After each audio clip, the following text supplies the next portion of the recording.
Okay, so today we're going deep on something pretty wild. Yeah. It's about foreign aid, but like we're not talking the usual stuff, you know. We're talking Elon Musk, like full-on conspiracy theory levels of foreign aid. Yeah, throwing money at a prop. Oh, Yeah. well, Yeah. this might be the biggest example. Yeah, for sure. We're looking at this text. Okay. And get this. The title is Massacres U.S. Foreign Aid. Whoa. Hold on, massacres. Yeah, That's I know. like, whoa. Okay, so is this like QAnon level stuff or what? Well, it's in Chinese. Oh, okay. So I had to translate it. Right. But like, yeah, that title is intense. For sure. Like Musk is not messing around. So he's not just tweeting about it. This is like... No, this is a whole thing. Okay. Like he's leading a team, apparently. They've been investigating this for a while now. Really? Yeah, it's not just like a recent thing. So this is like a pattern he's seeing? That's what the text says. Okay, so what kind of stuff are we talking about here? Well, it's not just foreign aid, actually. It's not. Oh, like this text claims it's all over the government. Oh, wow. Like waste and corruption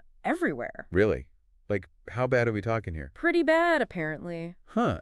Government agencies are huge, so much bureaucracy, so many layers, and like there's pressure to spend money quickly, Right. so like things slip through the cracks. Yeah, I guess that makes sense. And this text claims it's not just mistakes, it's like intentional. yeah, corruption, but they really focus on USAID. USAID, right. Yeah, they say like almost all the resources are misused. Seriously. Yeah, either fraud or what they call absurd practices. Absurd practices. What's that even mean? I don't know. Like, imagine they're buying stuff at crazy prices. Right. Or funding projects with no oversight. Oh, yeah, that's... Stuff like that. Sorry. And we're talking millions, billions of dollars. Wow. So... It adds up. Yeah, so what can we even do about this?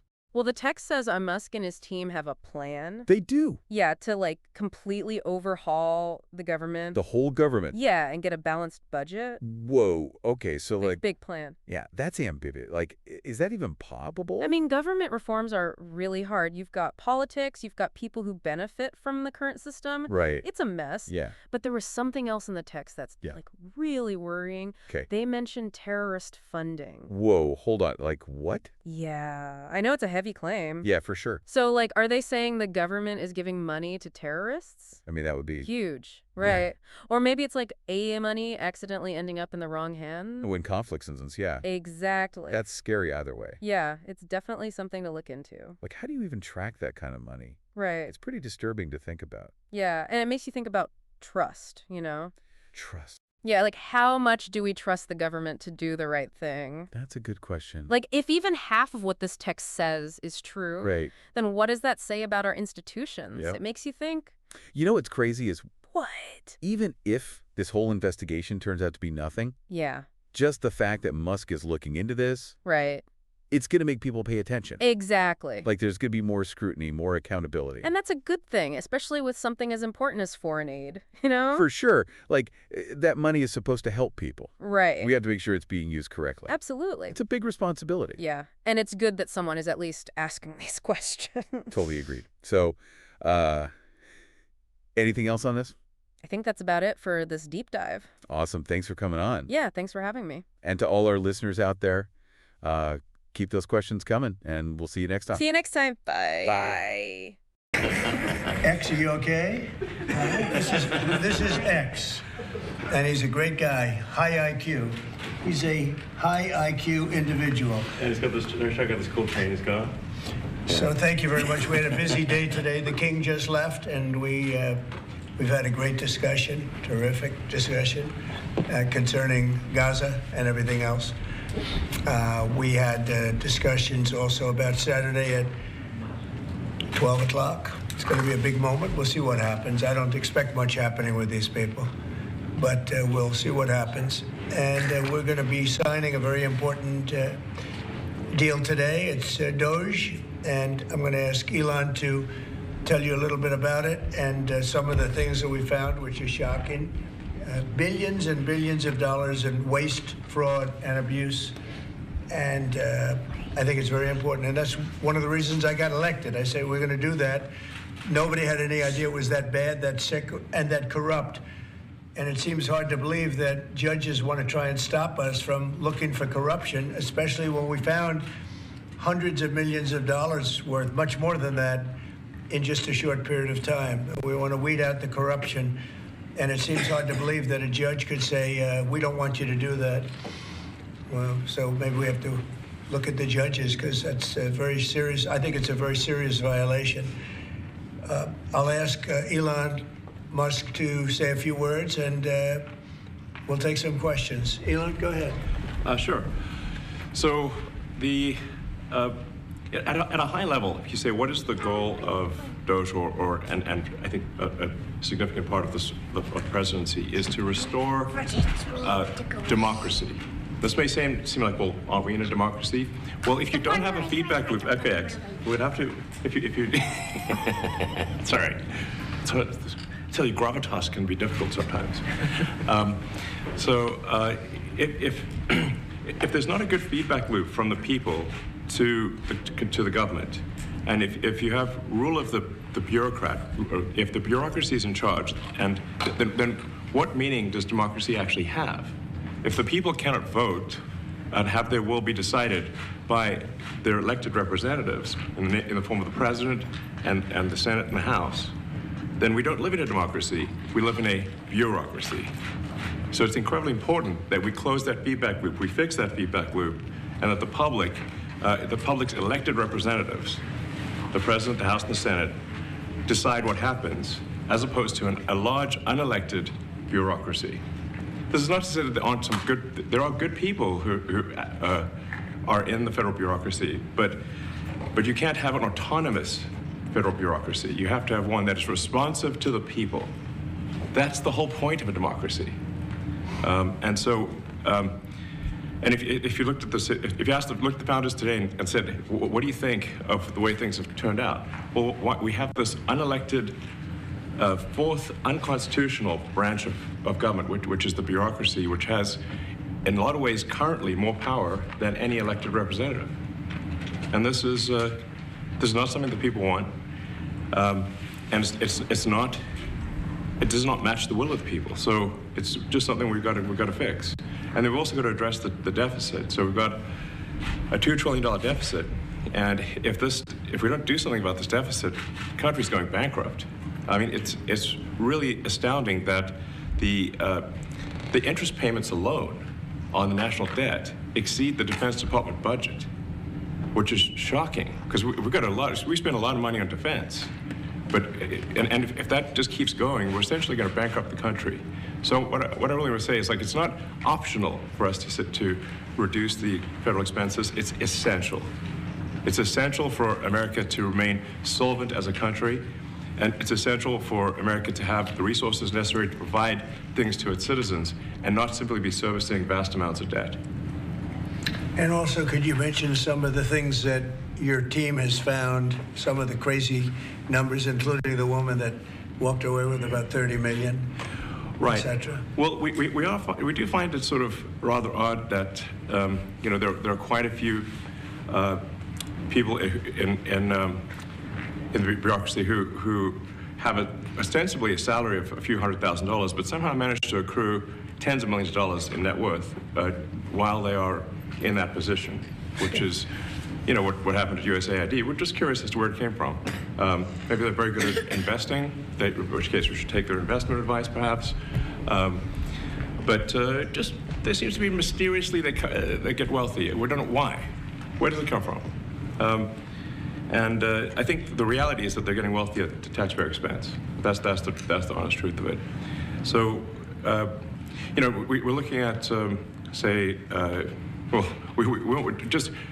if you look at, say, Treasury, for example, basic controls that should be in place, that are in place in any company, such as making sure that any given payment has a payment categorization code, that there is a comment field that describes the payment, and that if a payment is on the do not pay list, that you don't actually pay it. None of those things are true currently. So the reason that departments can't pass audits is because the payments don't have a categorization code. It's like just a massive number of blank checks just flying out the building. So you can't reconcile blank checks. You've got comment fields that are also blank, so you don't know why the payment was made. And then we've got this truly absurd, a do not pay list, which can take up to a year for an organization to get on a do not pay list. And this, we're talking about terrorist organizations, we're talking about known fraudsters, known aspects of waste, known things that do not match any congressional appropriation, can take up to a year to get on the list, and even once on the list is not used. It's mind-blowing. So what we're talking about here, we're really just talking about adding common sense controls that should be present, that haven't been present. So you say, like, well, how could such a thing arise? That seems crazy. When you understand that really everything is geared towards complaint minimization, so then you understand the motivations. So if people receive money, they don't complain, obviously. But if people don't receive money, they do complain. And the fraudsters complain the loudest and the fastest. So then when you understand that, then it makes sense. Oh, that's why everything they approve all the payments at Treasury. Because if you approve all the payments, you don't get complaints. But now we're saying that, no, actually, we are going to complain. If money is spent badly, if your taxpayer dollars are not spent in a sensible and frugal manner, then that's not okay. Your tax dollars need to be spent wisely on things that matter to the people. I mean, these things, like, it's just common sense. It's not draconian or radical, I think. It's really just saying, let's look at each of these expenditures and say, is this actually in the best interest of the people? And if it is, it's approved. If it's not, we should think about it. So, there's crazy things like just cursory examination of Social Security, and we've got people in there that are 150 years old. Now, do you know anyone who's 150? I don't. Okay. They should be on the Guinness Book of World Records. They're missing out. So, that's a case where, like, I think they're probably dead. It's my guess. Or they should be very famous, one of the two. And then there's a whole bunch of Social Security payments where there's no identifying information. Well, like, why is there no identifying information? Obviously, we want to make sure that people who deserve to receive Social Security do receive it, and that they receive it quickly and accurately. I'll tell you another crazy thing. So, one of the things is, like, we are trying to sort of right-size the federal bureaucracy, just make sure that this. Obviously, there need to be a lot of people working for the federal government, but not as many as currently. So we're saying, well, okay, let's, if people can retire, with full benefits and everything, that would be good. They can retire, get their retirement payments, everything. And then we were told, this is actually, I think, a great anecdote, because we were told the most number of people that could retire possibly in a month is 10,000. We're like, well, why is that? Well, because all the retirement paperwork is manual on paper. It's manually calculated, then written down on a piece of paper. Then it goes down a mine. And I'm like, what do you mean a mine?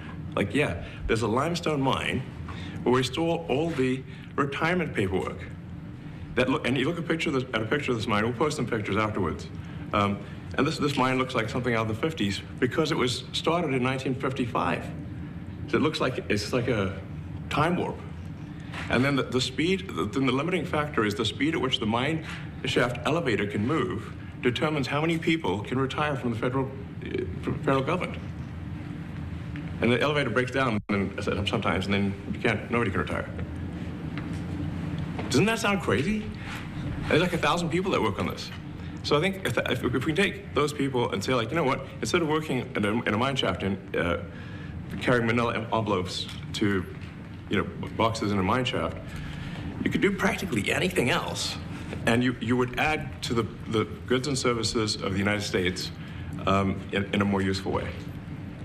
So anyway, so I think that's an example. Like at a high level, if you say, like, how do we increase prosperity? Is we get people to shift from roles that are low to negative productivity to high productivity roles.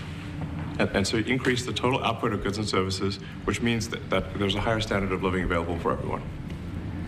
That's the actual goal. Everyone's very quiet. Well, are people normally this quiet? Your detractors, Mr. Musk. I have to what? Including a lot of Democrats. I have detractors? You do, sir. I don't believe it. Say that you're orchestrating a hostile takeover of government and doing it in a non-transparent way. What's your response to that criticism? Well, first of all, You couldn't ask for a stronger mandate from the public. The public voted, we have a majority of the public voting for President Trump. We won the House, we won the Senate. The people voted for major government reform. There should be no doubt about that. That was on the campaign. The president spoke about that at every rally. The people voted for major government reform, and that's what the people are going to get. They're going to get what they voted for. And a lot of times, people that don't get what they voted for, but in this presidency, they are going to get what they voted for. And that's what democracy is all about. Mr. Musk, the White House says that you will identify and excuse yourself from any conflicts of interest that you may have. Does that mean that you are, in effect, policing yourself? What are the checks and balances that are in place to ensure that there is accountability and transparency? Well, we actually are trying to be as transparent as possible. In fact, we post our actions to the Doge handle on X and to the Doge website. So all of our actions are maximally transparent. In fact, I don't think there's been, I don't know of a case where an organization has been more transparent than the Doge organization. So, and the kind of things we're doing are, I think, very, very simple and basic. They're not, what I mentioned, for example, about Treasury, just making sure that payments that go out, taxpayer money that goes out, is categorized correctly, that the payment is explained, that organizations on the do not pay list, which takes a lot to get there, that actually are not paid, which currently they are paid. These are not individual judgment decisions. These are about simply having sensible checks and balances in the system itself to ensure that taxpayer money is spent well. So it's got nothing to do with, like, say, a contract with some company of mine at all. But if there is a conflict of interest when it comes to you yourself, for instance, you've received billions of dollars in federal contracts when it comes to the Pentagon, for instance, which the president, I know, has directed you to look into. Yeah. Are you policing yourself in that? Is there any sort of accountability check and balance in place that would provide any transparency for the American people? Well, all of our actions are fully public. So if you see anything, you say, like, wait a second, hey, Elon, that seems like maybe that's, there's a conflict there. It's not like people are going to be shy about saying that. They'll say it immediately. Including you yourself. Yes. But transparency is what builds trust, not simply somebody asserting trust. So not somebody saying they're trustworthy, but transparency, so you can see everything that's going on. And then you can see, am I doing something that benefits one of my companies or not? It's totally obvious. And if we thought that, we would not let him do that segment or look in that area if we thought there was a lack of transparency or a conflict of interest. And we watch that also. He's a big businessman. He's a successful guy. That's why we want him doing this. We don't want an unsuccessful guy doing this. Now, one thing also that Elon hasn't really mentioned are the groups of people that are getting some of these payments. They're ridiculous. And we're talking about billions of dollars that we've already found. We found fraud and abuse. I would say those two words as opposed to the third word that I usually use, but in this case, fraud and abuse. It's abusive because most of these things are virtually made up, or certainly money shouldn't be sent to them. And you know what I'm talking about. It's crazy. So, but we're talking about tens of billions of dollars that we've already found.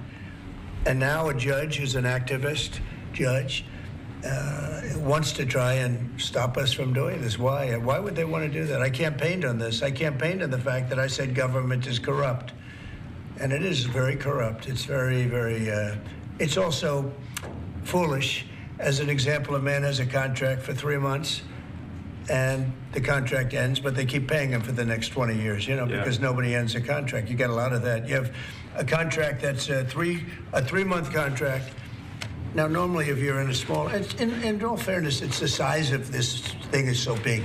Yeah. But if you have a contract and you're in a regular business, you end the contract in 3 months. It's a consultant. Here's a contract for 3 months, but it goes on for 20 years. And the guy doesn't say that he got money for 20 years, They don't say it. They just keep getting checks month after month. And you have various things like that, and even much worse than that, actually, much worse. And I guess you call that incompetence, maybe. Yeah. It could be corruption. It could be a deals made on both sides, where The guy gets some money, he kicks. I think there's a lot of kickback here. I see a lot of kickback here. There's a lot of kickbacks. Tremendous kickback, because nobody could be so stupid to give out some of these contracts, so he has to get a kickback. So that's what I got elected for, that and borders and military and a lot of things, but this is a big part of it. And I hope that the court system is going to allow us to do what we have to do. We got elected to among other things, find all of this fraud, abuse, all of this horrible stuff going on. And we've already found billions of dollars, not like a little bit, billions, many billions of dollars. And when you get down to it, it's going to be probably close to $1 trillion. It could be close to $1 trillion that we're going to find. That will have quite an impact on the budget. And you'll go to a judge where they handpick a judge, and he has certain leanings. I'm not knocking anybody for that, but he has certain leanings, and he wants us to stop looking. How do you stop looking? I mean, we've already found it. We have a case in New York where a hotel has paid $59 million, $59 million because it's housing migrants, illegal migrants. All illegal, I believe. And they were being paid twice the normal room rate at 100% occupancy. Unbelievable. So it's a racket. Mr. Musk, can I ask you a question? Well, if I may sort of just going for the president's comments, at a high level, okay, well, what are the two ingredients that are really necessary in order to cut the budget deficit in half from 2 trillion to 1 trillion? And it's really two things: competence and caring. And if you add competence and caring, you'll cut the budget deficit in half. And I fully expect to be scrutinized and get a daily proctology exam, basically. Might as well just camp out there.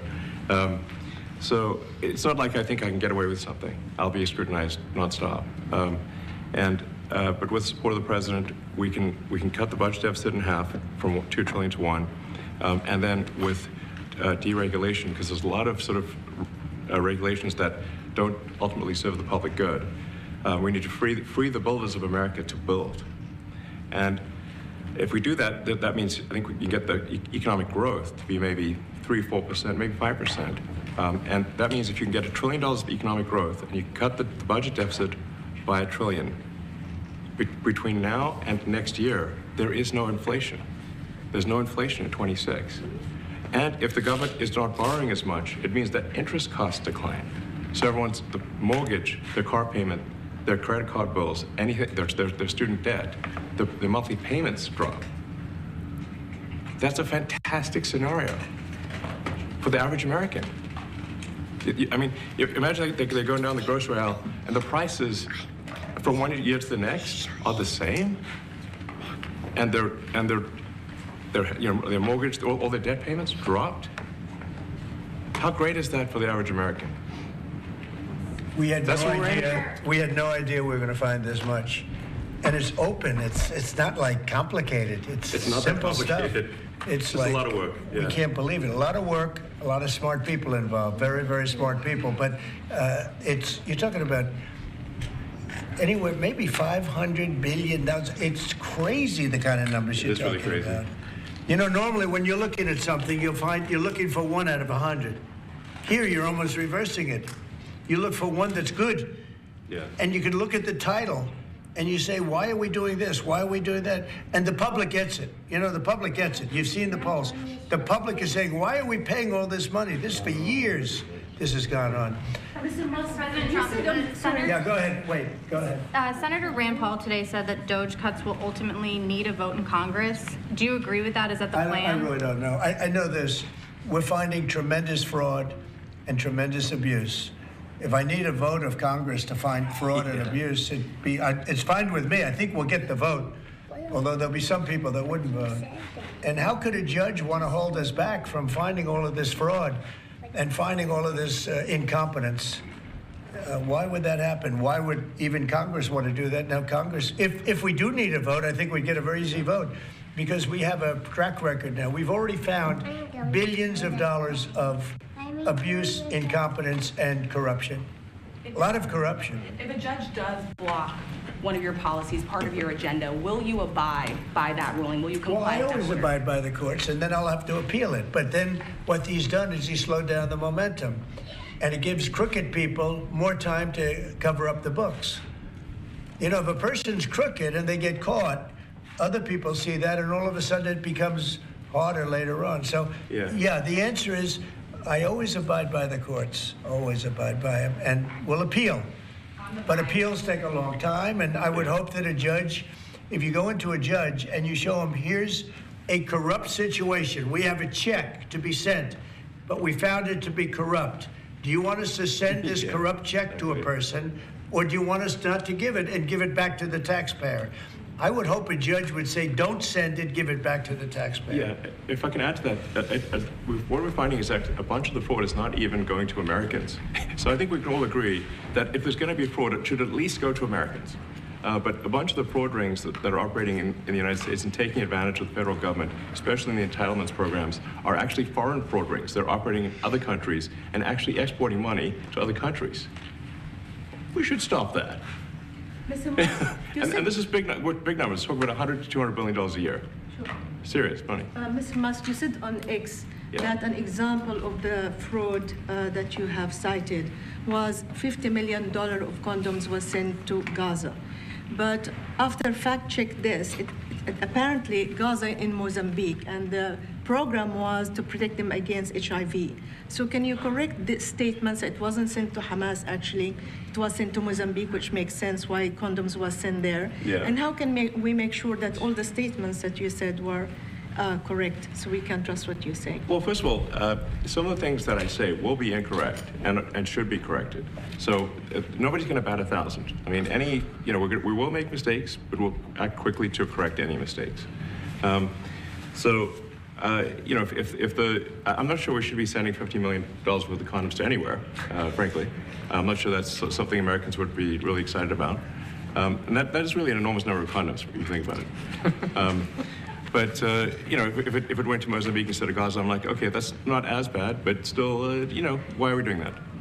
Mr. Musk, can you talk a little bit about how closely you're working with agency heads as you're directing these cuts? Do they have how much input do agency heads have when you're making these decisions? Yeah, we work closely with the agency heads, there are sort of checks in place. So it's not just us just going in and doing things willy-nilly. It's in partnership with the agency heads, and I check frequently with the president to make sure that this is what the president wants to happen. So we talk almost every day, and I double check things to make sure, is this something, Mr. President, you want us to do this? Then we'll do it. USAID has been one of your main targets. Are you concerned at all that some of the cuts or that shutting that agency altogether may lead to diseases or other bigger problems starting in other countries that then come to the United States? Yeah, so that's an interesting example. So that's something where we work closely with the State Department and Secretary Rubio. And we have, for example, turned on funding for Ebola prevention and for HIV prevention. You left that, you said? Yes, correct. And we are moving fast, so we will make mistakes, but we'll also fix the mistakes very quickly. So, do you see it as a worthy cause, USAID? I think that there's some worthy things, but overall, if you say what was the bang for the buck, I would say it was not very good. And there was far too much of what USAID was doing was influencing elections in ways that I think were dubious and do not stand the light of day.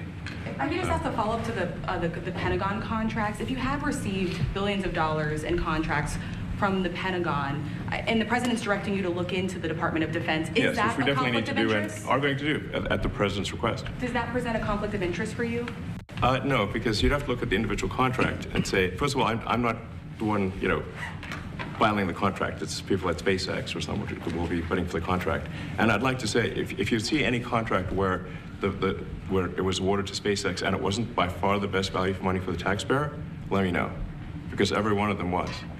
The president said the other day that you might look at treasuries. Could you explain that a little bit? What kind of fraud and that question goes to both of you, what kind of fraud are you expecting to see or do you see right now in U.S. treasuries?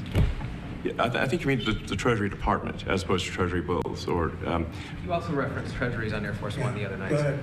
Well, as I mentioned earlier, really, the first order of business is to make sure we're actually collecting... Sorry for this. Although my son might enjoy this, but he's sticking his fingers in my ears and stuff. So it's a bit hard to hear sometimes. Hey, stop that. No, the stuff we're doing with Treasury Department is so basic that you can't believe it doesn't exist already. So for example, like I mentioned, just making sure that when a payment goes out, it has to have a payment categorization code. It's like, what type of payment is this? You can't just leave the field blank. Currently, many payments, the field is left blank. And you have to describe what's the payment for, some basic rationalization. That also is left blank. So this is why, the Pentagon, when's the last time the Pentagon passed an audit? I mean, a decade ago, maybe? Ever? Really? And we want to just, in order to actually pass audits, you have to have financial information that allows you to trace the payments. And once in a while, the Treasury has to pause payments if it thinks the payment is going to a fraudulent organization. If a company or an organization is on a do not pay list, we should not pay it. I'm sure you would agree. Like, if it's quite hard to get on that payment, the do not pay list, it means that this is someone that is like dead people, terrorists, known fraudsters, that kind of thing. We should not pay them. But currently we do, which is crazy. We should stop that. Many transactions. And by the way, hundreds, thousands of transactions like that. We have a big team. And for the sake of the country, I hope that the person that's in charge and the other people that report to me that are in charge are allowed to do the right thing, namely make sure everything's honest, legitimate, and competent. But we're looking at just, when you look at USAID, that's one. We're going to look at the military. We're going to look at education. They're much bigger areas. But the USAID is really corrupt. I'll tell you, it's corrupt. It's incompetent, and it's really corrupt.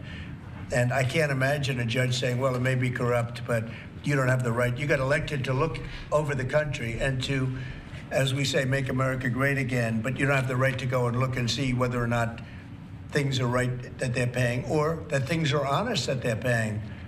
And nobody can even believe this. Other people, law professors, they've been saying, how can you take that person's right away? You're supposed to be running the country, but we're not allowed to look at who they're paying it to and what they're paying. We have massive amounts of fraud that we caught.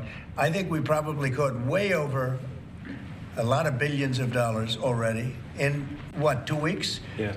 And it's going to go to numbers that you're not going to believe. And much, as I said, much is incompetence and much is dishonesty. We have to catch it.